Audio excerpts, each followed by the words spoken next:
Lesotho, known as the Kingdom in the Sky. Famous for its mountains, Basotho culture and tourism, the country also has a rich history in weaving.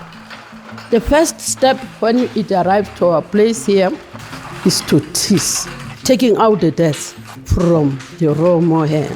She is combing, making the mohair ready for spinning to straighten the fiber, so that as she spins, it catches the other string from here. These are the looms. You can see the tapestry. This is the Leribe Craft Center. Here they train and work with women who are deaf, unable to speak, or physically impaired.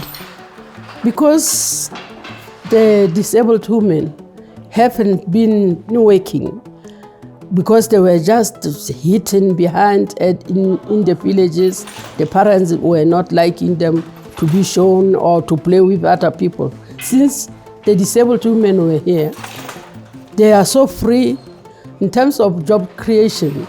They are working with us here.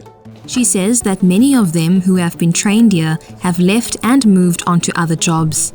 But no, bophelo bo phetotse batho ba hlabileng haholo hobane le rona re le batho ba nang le bokoa. Ne re batho ba patileng haholo ko re sa tsebe ho hlasimolwa hore na bophelo bona bo jwang. Empa o ka mona craft center ke yone e re butseng mahlo re e phela tjena ntate. O latela bophelo ba rona batho ba nang le bokoa. Ha o kgone ho kena diofising re ho batla mesebetsi.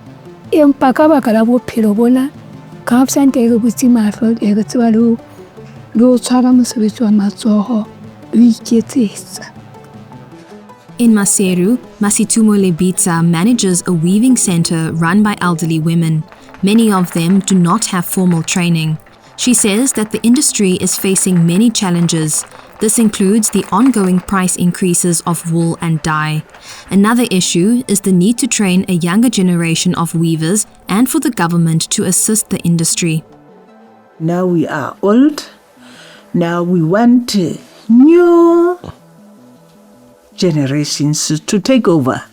I like the idea of the government to send the young people from now so that we can teach them how to spin, how to weave, how to dye, all this process of the weaving.